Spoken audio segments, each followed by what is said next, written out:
I attended PAX East, a video game convention in Boston this year for the first time with a good friend. And although there were over 250 exhibitors showing off new games like the new Elden Ring DLC, the Magic the Gathering cross Final Fantasy card set coming out, loads of indie games, new controllers, stuff. It was very overwhelming. But one of the things that I had the most fun with was thanks to a last minute decision to bring a more than decade old handheld console with me, the 3DS.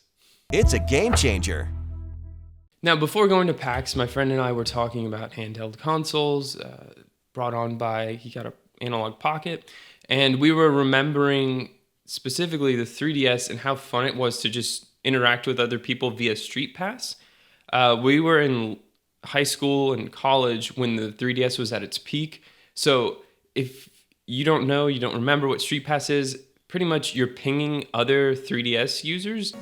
StreetPass is a simple way to swap Mii character info and game data with Nintendo 3DS owners you pass on by, or at any Nintendo Zone location.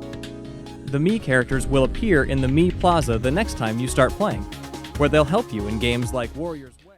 Going in, I was expecting to StreetPass with, I don't know, like 10, 20, somewhere around there, people. Because, I mean, this system came out in 2011. It's 2025 now.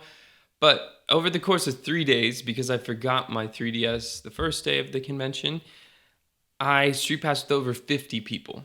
Now, of the thousands and thousands of people who were at that convention, that's not that many people. But it was more than I was expecting. And it became cool not only to see the green light show up on my 3DS and exchange puzzle pieces with people, but also just seeing other people playing 3DS or holding theirs up to use the camera. I saw that a surprising amount. It wasn't just me and my friend who were like using the camera, which is of very poor quality, especially by today's standards. But it just became, hey, you got your 3DS, just a quick exchange, a salute. Like, hey, I see you. I also playing your 3DS in 2025.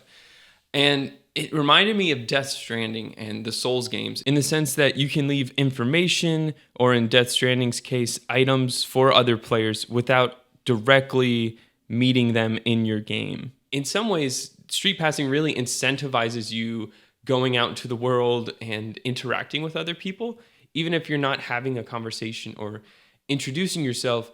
But just go walk around and bring your 3DS with you so that you can exchange puzzle pieces or use that person's Mii in a different StreetPass game. Though there is no direct parallel to StreetPass on any modern console, I guess the closest thing would have to be Pokemon Go, in the sense that I still see large groups of people gathered together like at parks or places downtown. I saw it last week, and 10-year-old kids to people in their 40s were all at this, that sounds weird, but they were at this park and on their phones, and I was like, hey, excuse me, what are you guys, like, what are you doing?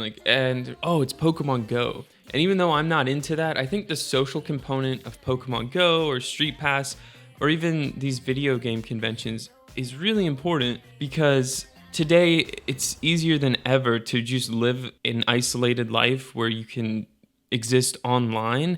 And I think it's really important to get outside and actually interact with people. Or like I stopped Garrett Hunter from Mega 64. I had my 3DS out and I had the camera. I was like, hey, dude, can I get a picture with you? And he was like, oh yeah, like no problem. It was just kind of, it was fun in a way that is surrounded by thousands of people and at this huge convention. I don't know, it felt kind of intimate to share these interactions for this console that came out in 2011. Whether via an old piece of hardware like the 3DS or a video game convention like PAX, I appreciate these opportunities to connect with others who have similar interests.